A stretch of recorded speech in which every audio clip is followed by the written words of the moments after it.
Welcome. Hi. Happy New Year, everybody. Happy New Year. Yes. We Welcome need some to confetti.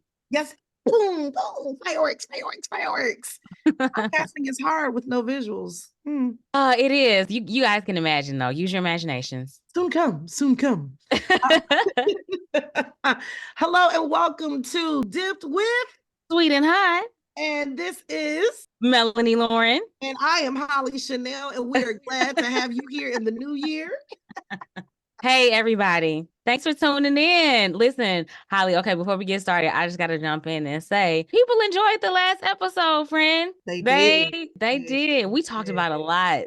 They're like, dang, I didn't know that was going to go there. Yeah, and what I heard about most was I think the peoples are clamoring for the follow-up to the penis story. I mean, listen, the people want to talk about penises. Listen, and I mean that could go either way, but Mm-hmm. And here at Dip with Sweet and High, what do? We give people what they want. We give the people what they want. If we have time for it today, we might get into it. We might, but you know what I think we should do? Okay. We'll get this together, y'all. But what I think we should do, if we're going to talk about penises and penile fractures, why not have somebody who's actually knowledgeable about that part of the anatomy be here to talk about it? You know, I told y'all me and Holly know people. We know some people. We got a couple doctors. Listen, it's entertaining to hear us talk about it. You know it is. But maybe you might want to have somebody who actually knows a little bit more about what they're talking about talk to you about this. So maybe we can work that out for a future episode. What you think? You know what? I like the way that you think. And listen, friends, we told you we was going to learn you something. And I think that this is the best way to approach this particular tale. So in order to get this, you have to continue to tune in to Dipped with Sweet and Hot. Which we know is not a problem anyway. That's not a big ass. I mean, because we deliver, right? Period. Okay, so you know what? Speaking of delivering, I am going to tell you what's hot with me. Okay. We're gonna do hot first. Let's do it. Wait, yeah, I'm gonna do hot first. Typing. Because here's what it is. We talked about delivering, and I took steps last week to make sure that I don't deliver any babies. I got my IUD replaced. Okay. Oh, and more medical news. Okay, all right. More medical news. Okay. Thematic. Yeah. So I will say this, it's hot because it just drives me nuts that this is like a part of womanhood. Like you have to go through these incredibly invasive procedures in order to live the life that you want to live, right? And don't get me wrong, Holly ain't out here for the streets, okay, friends? I have made some decisions in my life and chosen not to have children, and I would rather not worry about that in every encounter, right? So I had to get my IUD replaced. It was very, very, very invasive. So for those who don't know, IUD stands for intrauterine device. It's basically this very thin T-shaped object that gets inserted into your cervix, right? I want to make sure I had it right. That gets inserted into your cervix. Sometimes there's a hormone attached to it. And other times you can just have a copper eye device. But either way, it is to prevent pregnancy. It does not prevent STIs. So you still have to have some level of protected sex and engage in testing and all of those preventative practices. However, if you would like a way to not have to think about getting pregnant 99% of the time for the next 6 years, an IUD is the way to go. It has been a blessing in my life. Of course, you would use this for other things, but the point is that it was invasive, okay? And I'm mad that men don't have to go through this level of invasiveness. Thank you. If that's a word. Invasion of my vaginal region. Okay. Like now, on the flip side, I will say it turned out to be a little bit sweet. And super producer Lou is over here like, we go through other things. Not the point, Louis. Okay. I'm being selfish. I'm being selfish. The flip side of it is a couple years ago, I decided to take my health journey in my own hands. I grew up in a time where, my mama got all my doctors and you just had to do what the doctor said, no questions asked, right? And so in advocating for myself, I found a Black female OB-GYN who, and I started on my health journey when I told her I needed my IUD replaced. She says, oh yeah, make sure that your insurance is current because I don't do what everyone else does. And I said, what do you mean? She says, I will numb your cervix so that you don't have to feel that, you will have a little bit of discomfort, but nowhere near in the barbaric ways that we were taught to Okay. remove and insert these IUDs. And so while I was on the table and she was performing a procedure, I asked her, I said, what made you of all doctors start doing this? And she says, well, I took some training for a totally different procedure having to do with the woman's cervix. And part of the training was learning how to numb the cervix. And she took the learnings from that training and applied it to every other procedure in her practice that involved invading a woman's cervix, for those purposes. And so good for her. Yeah, I was good for her. And you know what, we don't do endorsements, but shout out to Dr. Marsha Gorins. She has her own practice in Chicago, Illinois, affiliated with Rush Hospital. I am forever grateful, have owe a debt of gratitude to this woman for her care and her medical expertise. She has been phenomenal. So I was violated by choice. But By choice. by choice, But it's enough to make you hot. Like listen, anybody who hasn't experienced, and a lot of people haven't right. experienced pain in that region of the body, it can be hard to describe. Honestly. So we'll just leave it at that. But yeah, I feel you having to take care of stuff like that is never fun. Yay for your doctor, yay for you for being thoughtful, for being responsible about it. Okay, so we're gonna go to sweet. Are we Yeah, gonna I go to want to hear what's sweet with you. Okay, so what's sweet is that I have just recently wrapped up a show that I was working on for a couple of months. Honestly, when shows close, it can be bittersweet, but I'll say it's this is sweet because the people that I worked with were really sweet. So I was working on a production of Dreamgirls for a few months in the Northeast in Connecticut. I knew several of the people that I was working with before I got there, but also just as many people that I had never met. And y'all should have seen this little dance that Holly just did to the Dreamgirls song that was probably playing in her head. We got dream girls. Oh, make you happy. Yeah. Sorry. But yeah, it was cool because I got to meet so many incredible people, not just incredible artists, but incredible people. We all really bonded and looked after each other and shared the stage night after night, but not only shared the stage, shared life, shared houses together. And I just got to know just a really dope group of people and people that I just feel like I can reach out to as we go throughout our careers and maintain friendships with. And we came through a lot of challenges together too. Like that trauma bond thing, I think is real. We had a lot of challenges. So every aspect of the show was not sweet, I'll say. We had our own unique set of challenges with a lot of things. I am proud to say that like we advocated for ourselves. We asked for what we need. We got a lot of what we need and we went through it together. And so I can just say that it was really sweet experience getting a chance to do a show that I had wanted to do, Dreamgirls, Nice.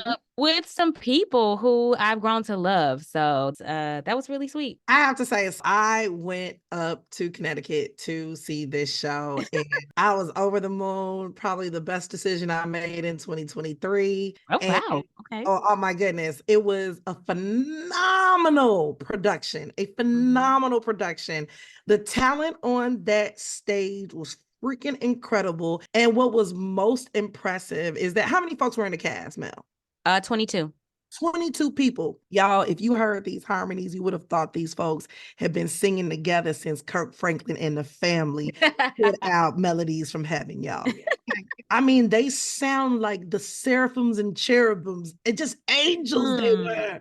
Angels. Oh. But no, it was the best word I can come up with is dynamic. Shout out to director Lillian Brown. Lillian Brown, and music director Christy Childs Twilly, choreographer Brianna Arzell, and honestly, the entire creative team, which is a whole lot of names that I can't even start to call because then I'll miss somebody and that'll be the episode. So, Right. So wait. So who did you play? Tell the peoples. Oh, okay. So I had 2 tracks that I played in this show. My first track was in the ensemble.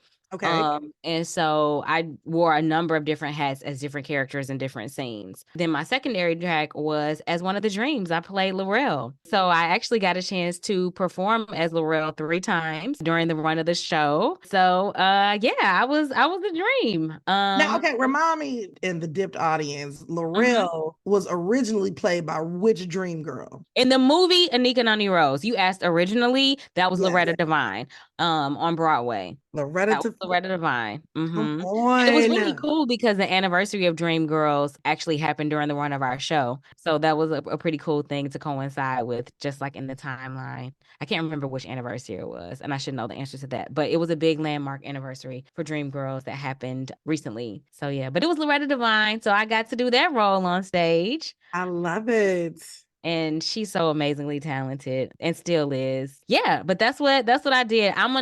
I've been storing up the photos and the pics, the vids and the stuff to share with the people some of my experience for the show. So I'll put that stuff on the socials sometime soon. But yeah, it was really cool. I love that. Congratulations, Tran. Thank you. Thank you. Awesome.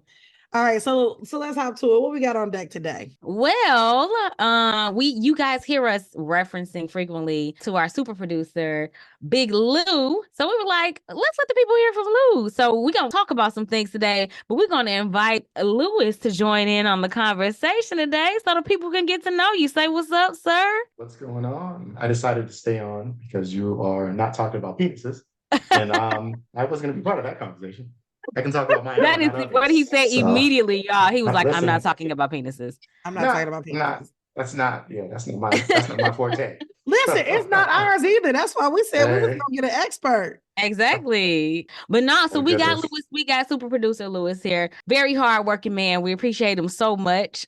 And he's going to join in on our discussion today because speaking of Dreamgirls, we're going to talk about something that we discovered, kind of heard recently about one of the original Dreamgirls, Miss Cheryl Lee Ralph herself, who played Dina Jones in the original Broadway musical. You know, we're going to talk about what that means today, the little news tidbit that we heard about her. And we're going to get Louis's perspective because he's coming from obviously a male perspective. He's coming from a Black male perspective, but he's also coming from the perspective of someone who is currently and has been married for a long time. So we've got a diversity of opinions here on Dipped with Sweet and Hot this episode. We've got single, never been married, and myself. We've got divorced and Holly, and we've got currently and honestly kind of a long time married in Louis. So Holly, why don't you tell us though, because you were the one who heard about this little tidbit about Miss Cheryl Lee Ralph. So what was it, friend? The reason why I brought it to Mel was because the reaction that I initially had. So you may have heard, it was like a blurb in the news that Shirley Ralph and her husband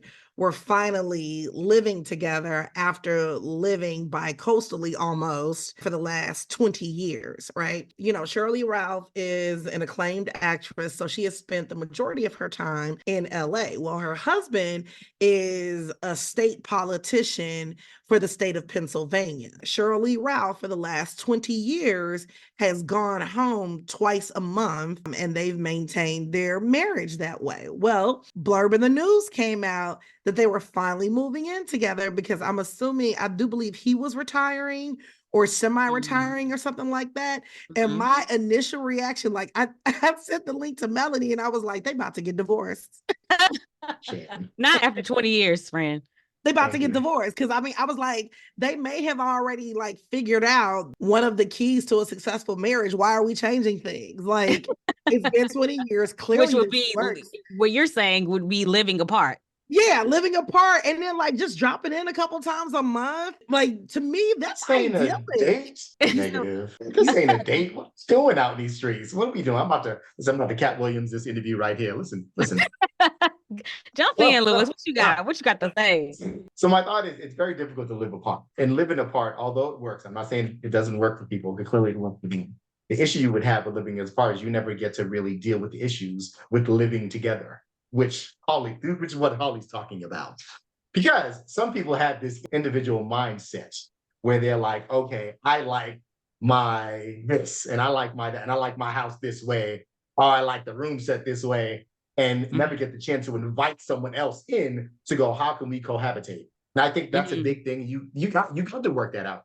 And I'm not saying this for that. Clearly, Holly sees this differently, and she would have chosen to probably live separately. But then how do you make it work? How do you really make cohabitating work if you don't cohabitate? Okay, so wait, Louis, let me make sure I understand what you're saying. So you're saying that the act and the practice of living together day in, day out, having to and share space, having to invite each other into each other's world and actual physical space sort of forces you to have to work things out together, and that is necessary for the growth in a marriage. Like if you don't have to do that type of stuff and overcome those kind of how do we do this together things, then those are skills that you don't develop in your marriage because you're not in a situation where you have to. Is that what you're saying? It's called shared space. We share this. So if we don't share the space, go ahead, Holly.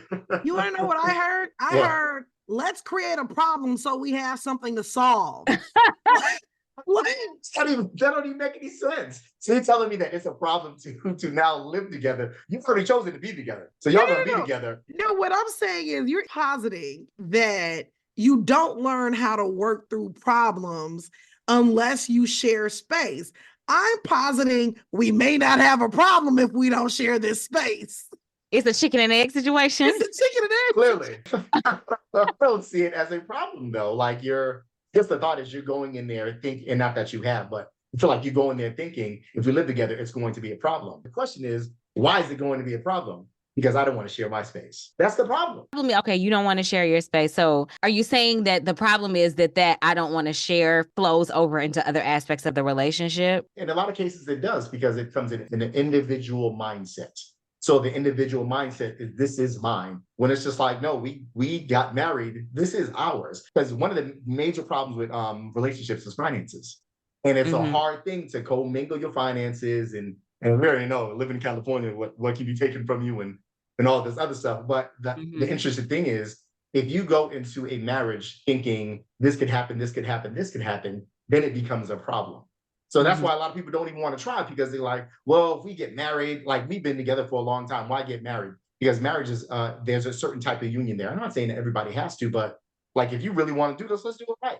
So then for you to sit there and go, well, marriage will bring this. No, marriage ain't gonna bring that. What's gonna bring that is your mentality. That's what's gonna bring it. That the way you think and the way you go into it. So it took me a long time for my wife and I, my beautiful wife, Denise, it took me a long time to get to a place where I understood where she was coming from. In my mind, I was like, oh, I'm gonna do this, I'm gonna do that, or whatever. One of the major things, and I think I said it before, was I never said I love you. It wasn't something I said in any relationship. It just, you already knew. Come on, black folk, I ain't gotta say it. It just wasn't a verbal thing that you said in general. There's no need. You already know why I gotta waste. And it's funny because I said, I clown around now, and Denise would be on the phone, and she'd be like, oh, she might even say it to Holly. I've never said this to Holly, but I could have said it in the near future, in the beginning. But Denise would be like, oh, we love you. And I said, oh, wait, who we love? Listen, we ain't be wasting all I love you to just random folk. You said that to me before. Yeah. Like, let's bring that back. Let's rethink this. Let's rethink it. You might love it. I might not. Don't speak for me. Right. So, give away all my love. I just say living together brings a different sense to a relationship. And I think you get to really deal with what's going on, and we get to figure out problems together. Just so we know, how long have you been married, Louis? 15 years this year in June. Woo! Round of applause. Listen. Has it really been 15 years? I think it's been 15 years that we've been married, because we got married. Genuine round of applause coming from me over here. Yeah, I think it's been 15 Millions didn't make it. But we've been together for 22 years. Yeah. My. That I didn't know, but my. Well, congratulations to both you and most of my time. Denise, who was, as you said, took you in your prime, didn't she? Yeah. Lou got married as a child. Man, The child girl. Oh So no, my so look, goodness. so in all seriousness, I was only half serious about not cohabitating because it's one of the reasons why I'm divorced, right? Louis, I wholeheartedly agree with everything that you said. I went into my marriage and in my relationship because we lived together for, what was it, 3.5 or 4 years, Mel, maybe before we got married. And I thought that that was an important step because, again, I agree with you. What's the point of getting married if we don't know if we can share space with one another and if we're going to share space in ways that nurture us and help us grow as individuals and as a unit? So I think my mistake was I didn't come in a shared space mentality. I came in a sacrificial space Even after 4 mentality. years. Even after 4 years, like every time I turned around, I was sacrificing space. I was sacrificing the way that I did things. One of the things that I would get upset about is, at the end of the night, when you wash the dishes, dry them and put them away if there's something on the counter, right? And he was like, we don't do that. And I'm like, well, okay, that's fine. But like I over laugh for a time, reason, and I'll explain. you said what now? I said I laugh for a reason, so I'll explain. And I Right. laughed because I saw him laugh. Right. Anyway, go But ahead. but every time I turned around, every little piece of space that I had carved out for myself to do a project, he would like literally pack up and put in the junk room or put next to the dog stuff, and he would take it over with some other space. And so finally we were getting ready to move into another house, and when we were looking at it, I said, oh, and I can carve out this room for myself. And so he got annoyed one day and was like, why do you keep talking about space that you can carve out for yourself? This is supposed to be for us. And I said, do you realize that you take over every single space that I inhabit in this house? Every single space. I have nothing that is sacred. And what I mean by that is, if I want to create a place for the scissors to go, yeah, the scissors will go there today or maybe for the next week. But like a month from now, when I go to find the scissors, they're not there. And that's annoying. You know what I mean? Mm-hmm. And so I wonder sometimes, like, maybe cohabitation doesn't have to be an integral part of a relationship. Because now that I'm divorced, this is the first time that I've lived alone. And I'm telling you something, I am not getting ready to sacrifice the autonomy of my space for anyone. Like, that's just how I feel right now. I have a no spend the night rule because I don't want to have to accommodate your needs. You cannot spend the night at my house because I don't want to share my bathroom. I have a sleep number bed. I'm not changing my settings for you. But you can And change your side. You can keep your side the same, friend, and they I change. don't care. okay, but here's the thing. Changing it. See, here's the thing. Both sides belong to me. I don't want you to sit in a place of what happened in the past is the same thing that's going to happen in the future. The issue you had wasn't about y'all living together. The issue you had was about you understanding each other. He didn't take the time to understand your needs. He didn't. This has nothing to do with, well, we live together and now we have to share space. No, this is, I want a space for myself. And is that okay for him to understand and go, yeah, I can understand you need a space for yourself. Nothing to do about y'all living together. This has to do about understanding. I'm telling you. Come on, Dr. Lou. I've been there. Come on, Dr. Lou, and break it down. He went all the way up under it and was like, let me tell you what the root problem is here. Because that's what it is. Well, I just got my whole life together. There's a bunch of things that Holly needs, right? In any relationship. Like I said, when we started, I never said I love you. Denise needed that. She needed the verbal I love you. And I'm like, what are you talking about? And I then go to an understanding, oh, she needs this. And it doesn't cost me anything to do it for her. So why not make her happy? Holly needs a space to herself. Doesn't cost me anything to do it for her. Let me make sure she has a space for herself. I'm telling you, it's about understanding each other. The more one person does for the other will in turn do for them. I'm telling you, it happens all the time. And this is listen, that's 15 years of marriage talking right there. That's 15 years of marriage talking right there. And next time on Dr. Lou, what happens is I don't want people to think it's intentional because you can intentionally go there and go, oh, if I do this, I'm gonna get this. We see comedy shows about it. We see drama about it, like all these things where if I do this, I'm gonna get this. no, if I do this because I know that's what they want. And in turn, they're going to go, man, he's been doing or she's been doing so much for me. Let me do something for them. I'm telling If you, they're it goes hand in like-minded. hand. If they're like-minded, because you're right, Lou, like you can't always do things with an if-then expectation, because if you're not like-minded and you're interested in reciprocity, then it's not going to happen. But if you are interested in having reciprocity in your relationship and having things be mutual, then yes, I think that what you're talking about is valid, Louis, and you recognize that my partner has been doing these things to try to serve me and make sure that I have what I need. Let me make sure that they also have what they need. And I do think that type of reciprocity is key. But like, if you just selfish, and you like, which is what my ex's affliction was. You know what I'm saying? If you're just like, yeah, they're trying to do things to meet my needs, but I'm not really interested in trying to do anything to meet theirs, then yeah, of course, that we're going to have a problem. And you're right. That is an underlying problem. But see, I feel like, so as a person who has not been married, I've had an idea of what I think would be ideal for me for a long time. Now, again, I've never tested this because I've never been married, but not only have I never been married, I've actually never lived with anybody the long term that I was involved in a relationship with. I mean, I've had roommates and things like that, and I've lived with friends when I was in college. I've never lived with anybody long term. The closest I got was there was some extensive work being done on my apartment several years ago, and I had to like move in with my boyfriend for like a month. You know what I mean? Like, and how was that? That's about it.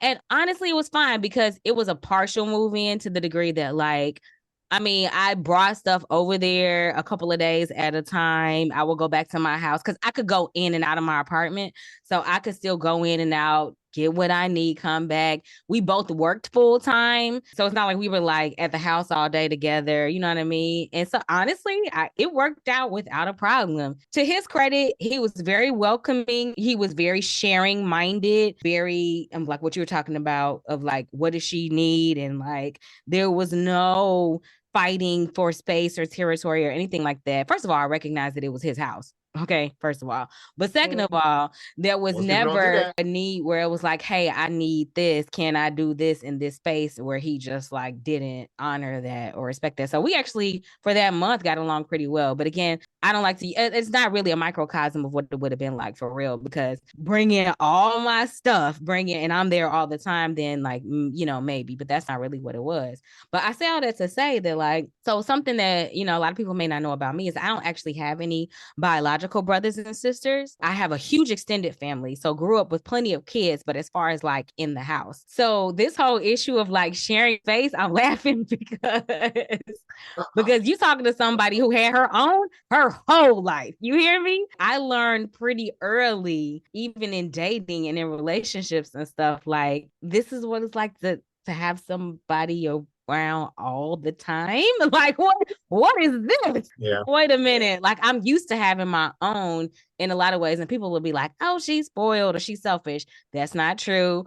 Holly can vouch for me. I am not a selfish person. I'm also not spoiled. The thing is, it is true that, like, in terms of having your own room and stuff like that and your own place to do things, I've never had to compromise to that degree on a regular basis. And so people who know me and love me well, like I used to have this friend in college, and even a woman who was near and dear to my heart as an older sister to me would clown me for stuff because I would do something and they would be like, that's real OC right there. That's real OC. That's real only child right there, what you just did. I'm like, what? Like, you just got that for yourself, huh? And it's just like, didn't occur to me. So we would joke about it.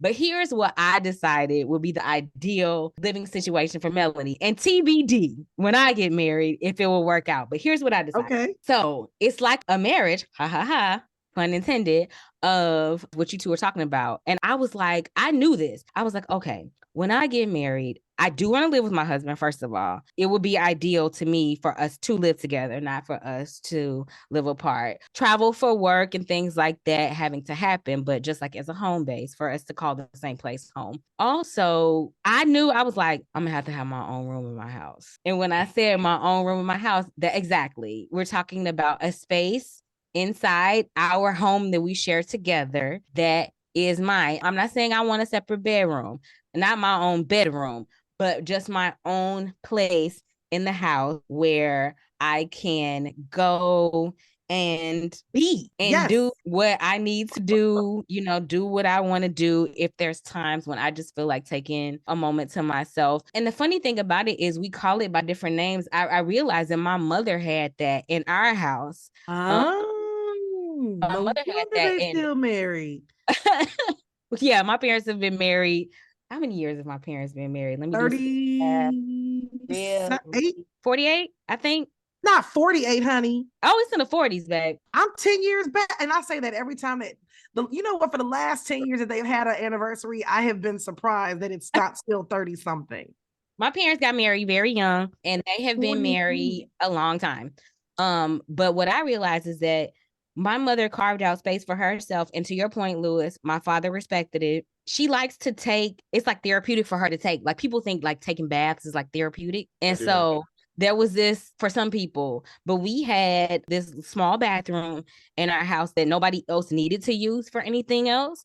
And so it had like this like antique clawfoot tub in it. And it was super small, but that was like her retreat place. Like when she wanted to just be alone, think about life, decompress, whatever she needed to do, she would go take a bath in this little bitty bathroom. I didn't really go in there for anything because I didn't need to. My dad didn't go in there for anything because he didn't need to. This was her space that she had. And the crazy part about it, Louis, is, as I've heard you describe some things, I don't know if there was ever a moment where she made a declaration like, this is my space, nobody else come in here. That she never did that. But you don't do that. Right. She didn't say, nobody else can come in here and use this bathroom. But it was more like an unspoken thing that we just kind of, like, I noticed that she liked to go up there and think about life in the bathtub. And like, and I'm sure my dad did the same. And we didn't have that need. And if we did, there was another bathtub. You know what I'm saying? And so like, we just gave her that. You understood her need. And the need that she wanted was to kind of like, man, I need to get away from life, work, or whatever the situation might be. And you all respected that. Mm-hmm. She's not saying, I need my own space to get away from y'all. I need time to decompress. And I think in a lot of cases, we don't get that. Mm-hmm. And so kudos to her for being aware enough to like recognize something therapeutic that she could do for herself on a regular basis. That was pretty simple. And then also us being like, cool, like that's, like that's cool. That's and a good idea, man. For me. That's a good, I think that'll work. That's a good idea. I mean, that's definitely going to put me in a different tax bracket.